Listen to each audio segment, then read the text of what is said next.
हाथरस के रहस्य में राजकुमारी, आप देख रहे हैं न्यूज 18 इंडिया और मैं हूं आपके साथ गायत्री शर्मा। हाथरस कांड में अब सीबीआई की एंट्री हो चुकी है। इस केस को हाथ में लेने के बाद सीबीआई ने इस मामले में एफआईआर भी दर्ज कर ली है। खुद यूपी के सीएम योगी आदित्यनाथ ने केस में सीबीआई जांच की सिफारिश की थी। यूपी सरकार ने सुप्रीम कोर्ट को दिए अपने हलफनामे में अपील भी की थी कि सीबीआई की जांच कोर्ट की निगरानी में हो। इसके साथ ही इस मामले में एसआईटी की टीम को भी जो सबूत मिले हैं वो सीबीआई को सौंपे जाएंगे। लेकिन सवाल यही है कि अभी तक जो हाथरस कांड जिन जिन पड़ावों से होकर गुजरा है, उन पड़ावों पर मौजूद गुत्थियों को सीबीआई कैसे सुलझाएगी। हाथरस कांड में सीबीआई की एंट्री।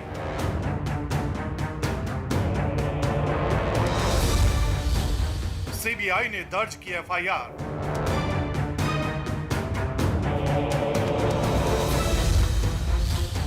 हाथरस कांड में बेनकाब होगा सच।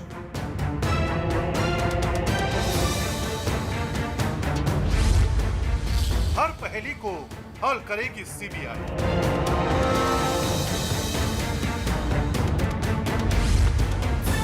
हाथरस कांड अब एक ऐसे मोड़ पर आ गया है जहां देश की सबसे भरोसेमंद जांच एजेंसी ने अब सच को बाहर लाने के लिए मोर्चा संभाल लिया है। सेंट्रल ब्यूरो ऑफ इन्वेस्टिगेशन यानी सीबीआई अब इस मामले में एफआईआर दर्ज कर चुकी है। यानी कई परतों में लिपटी हाथरस कांड की एक एक कहानी अब बेपर्दा होने जा रही है।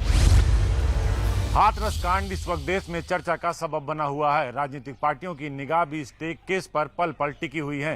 यही वजह है कि यूपी सरकार की सिफारिश के बाद यह केस हाथरस से पुलिस से होता हुआ सीबीआई के पास तक पहुंच गया। सीबीआई के पास इस बात की बड़ी जिम्मेदारी है कि वो इस केस की कड़ी कड़ी जोड़कर सच को बेनकाब करे। सीबीआई ने अपनी एफआईआर में धारा 307 का केस दर्ज किया है, यानी हत्या की कोशिश का आरोप।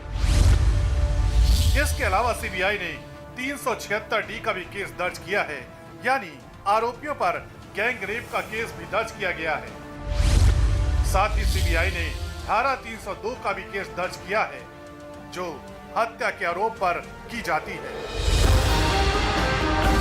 अभी तक हाथरस कांड में जितने मुंह उतनी बातें सामने आई हैं। कोई इस मामले में दोषियों के खिलाफ सख्त से सख्त कार्रवाई की मांग कर रहा है, तो कोई इस मामले में पीड़ित पक्ष पर ही सवाल उठा रहा है। लेकिन इन तमाम कहानियों के बीच सीबीआई के मोर्चा संभालते ही हाथरस कांड में नया ट्विस्ट आ गया है। इस मामले में पीड़ित के भाई की तहरीर पर दर्ज हुए केस को सीबीआई ने अपने हाथ में ले लिया है, जिसके बाद इस मामले में जांच कर रही एसआईटी सीबीआई को वो तमाम तथ्य सौंपेगी जो इस केस में उसके हाथ लगे हैं। थाने पर तैनात तत्कालीन पुलिसकर्मियों से भी सीबीआई पूछताछ करेगी और एसआईटी की पूरी जांच को भी सीबीआई अपनी जांच में शामिल करेगी। सीबीआई 14 सितंबर से लेकर 22 सितंबर तक की घटना पर जांच शुरू करेगी और जल्द ही हाथरस पहुंचेगी। सीबीआई के रडार पर कई संदिग्ध होंगे। सीबीआई इस मामले में दोनों पक्षों से पूछताछ करेगी। डीएसपी, एएसपी रैंक के अधिकारी अब इस मामले की जांच करेंगे। केस की निगरानी के लिए डीआईजी और जॉइंट डायरेक्टर होंगे। इस दौरान फॉरेंसिक टीम भी सीबीआई के साथ होगी। न्यूज 18 इंडिया को इस बात की पुख्ता जानकारी हाथ लगी है कि हाथरस केस मामले में सीबीआई को जितने लोगों की जरूरत होगी उन्हें शामिल किया जाएगा। आमतौर पर सीबीआई की टीम में 10 से 12 लोग होते हैं, जिनमें 3 से 4 लोगों की यूनिट बनाई जाती है।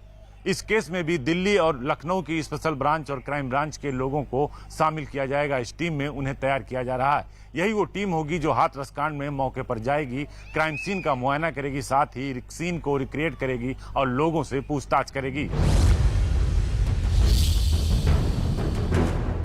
14 सितंबर को हाथरस में जिस वारदात को अंजाम दिया गया, उसने देखते ही देखते एक ऐसा रूप ले लिया कि हाथरस का एक छोटा सा गांव चर्चा का केंद्र बन गया।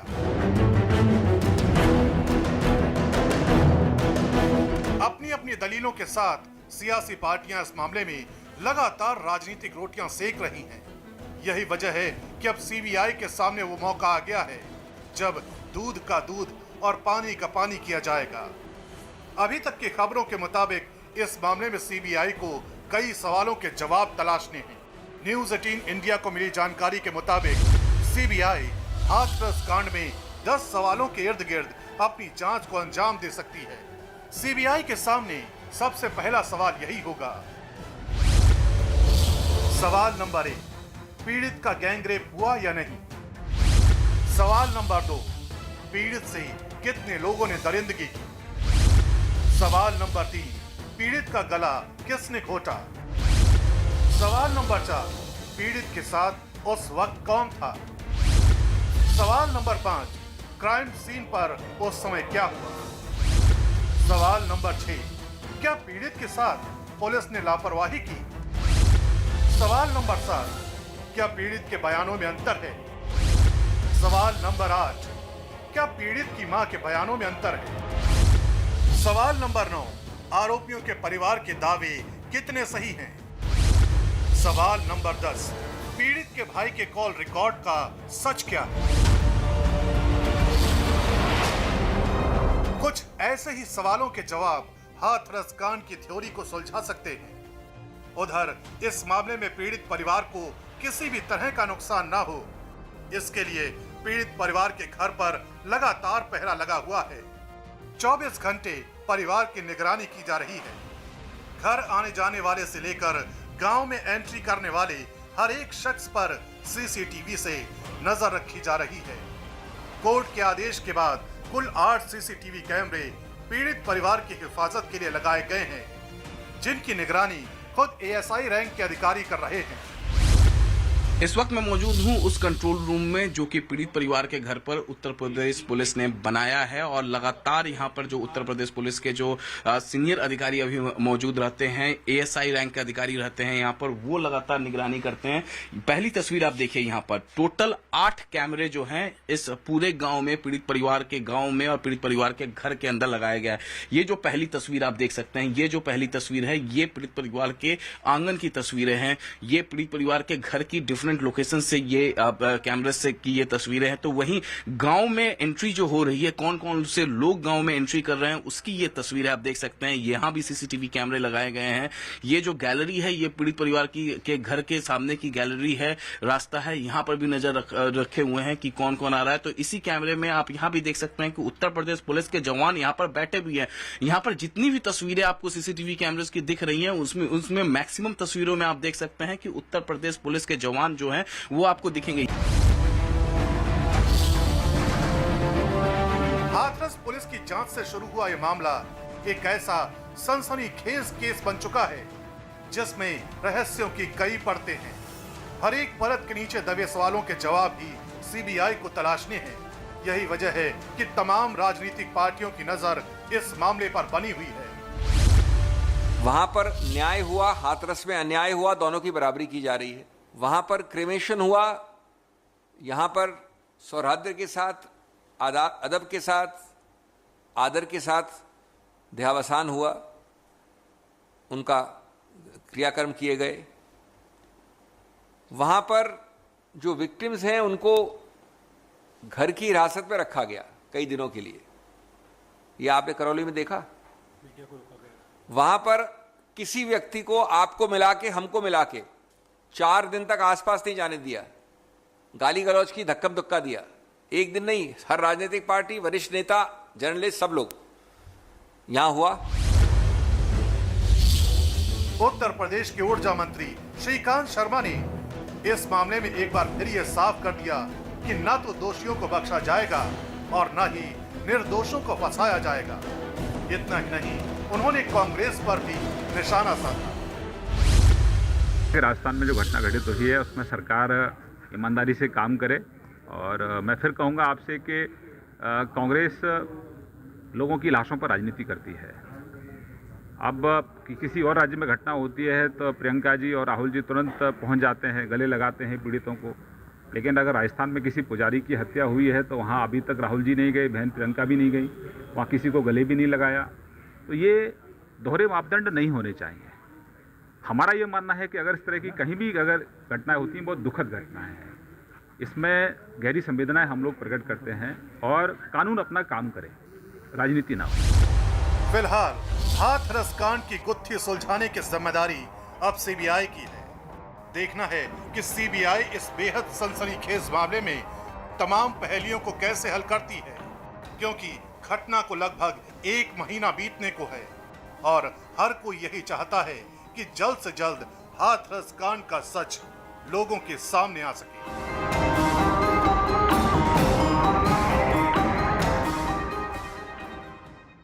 हाथरस कांड साल 2020 का एक ऐसा केस है जिसमें रोजाना कोई ना कोई कहानी जुड़ती जा रही है।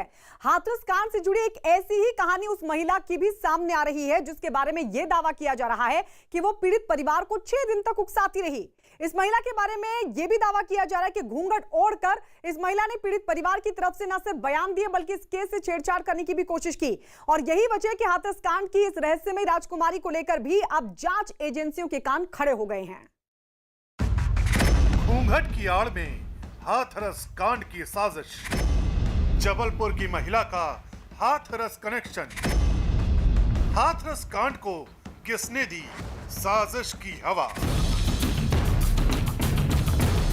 इससे पहले कि हम आपको हाथरस कांड में असली और नकली भाभी की पूरी कहानी समझाएं,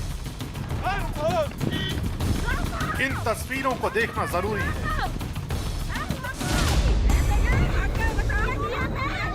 हाथरस कांड में एक बार फिर उस वक्त हंगामा खड़ा हो गया जब न्यूज 18 इंडिया की खबर के बाद पुलिस पीड़ित परिवार को लखनऊ ले जाने के लिए उनके घर पहुंच गई। लखनऊ हाई कोर्ट में पीड़ित परिवार की पेशी होनी है, लिहाजा सुबह का वक्त तय किया गया था। लेकिन जब परिवार को ले जाने के लिए पुलिस प्रशासन की तरफ से कोई नहीं पहुंचा, तब न्यूज 18 इंडिया पर खबर चलने के बाद प्रशासन अचानक हरकत में आया और पीड़ित परिवार के घर पहुंच गया। इस दौरान पुलिस प्रशासन ने परिवार को लाख समझाने की कोशिश की, लेकिन पीड़ित परिवार रात के अंधेरे का हवाला देकर जाने को तैयार नहीं हुआ। खुद सुनिए पीड़ित परिवार की असली भाभी ने लखनऊ जाने को लेकर क्या कहा। मैं रात में रिस्क नहीं ले सकती। मैं 4-5 बजे तक मैं जाने के लिए राजी नहीं हूँ कि रात में तो वहाँ तक पहुँचूँ तो शायद मेरी पूरी फैमिली जा रही है मेरे साथ में, तो मैं राजी नहीं हूँ रात में जाने। बिल्कुल जाने को राजी नहीं, एकदम नहीं। पीड़ित परिवार डरा और सहमा है, उसे लगातार किसी अनहोनी का डर सता रहा है। पीड़ित की भाभी से लेकर पीड़ित का भाई तक ये सवाल उठा रहा है कि जब लखनऊ ले जाने के लिए सुबह का वक्त तय हुआ था तो आखिर पुलिस प्रशासन ने इतनी देर क्यों लगा दी। नहीं, अभी तो हमने बोला है कि रात को हम लोग नहीं जाएंगे। सुबह वो बता रहे हैं कि आप लोग फिर सुबह कितने बजे का टाइम दिया है? सुबह 5-5:30 का टाइम बताया अभी। 5-5:30 का। हाँ।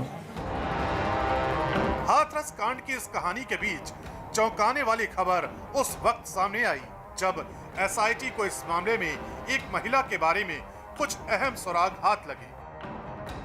एसआईटी की तरफ से दावा किया गया है कि पीड़ित के घर पर 6 दिन तक रुकने वाली एक महिला ने घूंघट की आड़ में हाथरस कांड पर बड़ी साजिश को अंजाम देती रही। एसआईटी की तरफ से ये भी दावा किया गया है कि इस महिला का ताल्लुक नक्सली संगठनों से है और ये मध्य प्रदेश के जबलपुर की रहने वाली है।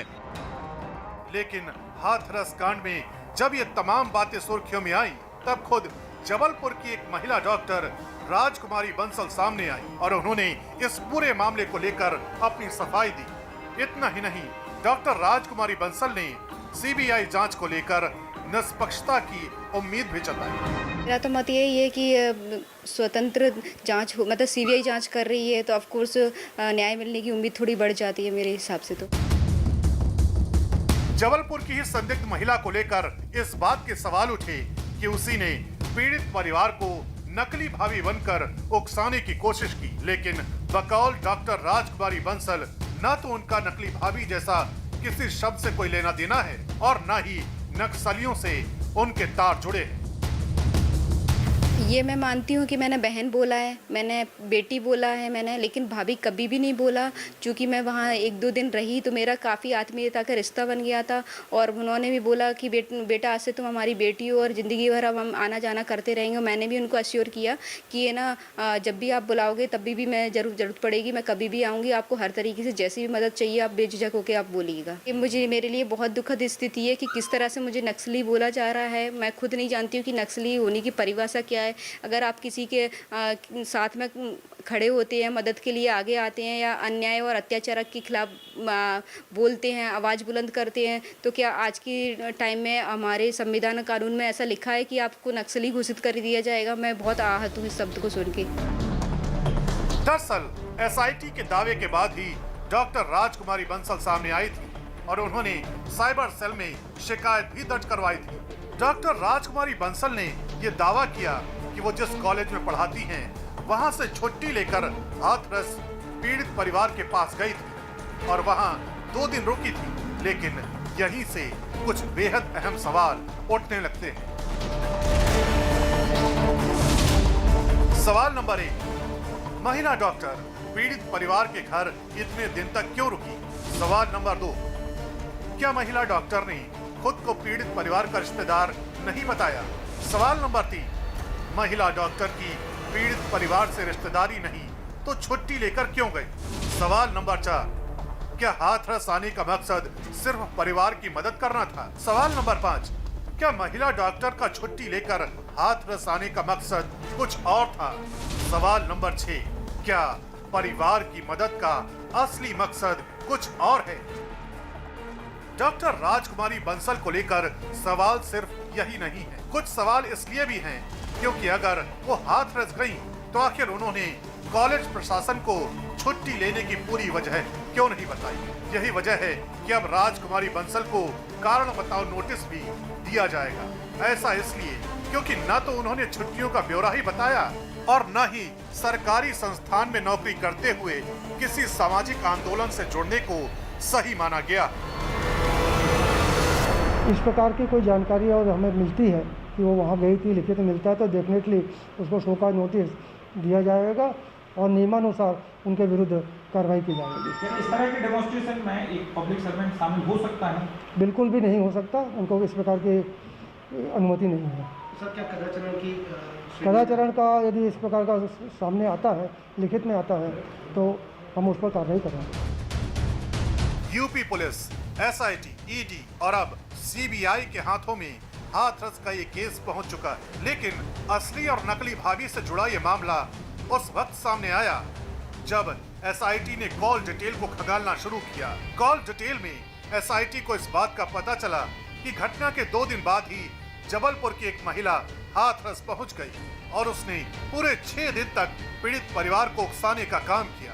लेकिन जब नकली भाभी के बारे में पीड़ित परिवार के भाई से बात की गई तो वो नकली भाभी के सवाल पर भड़क गया।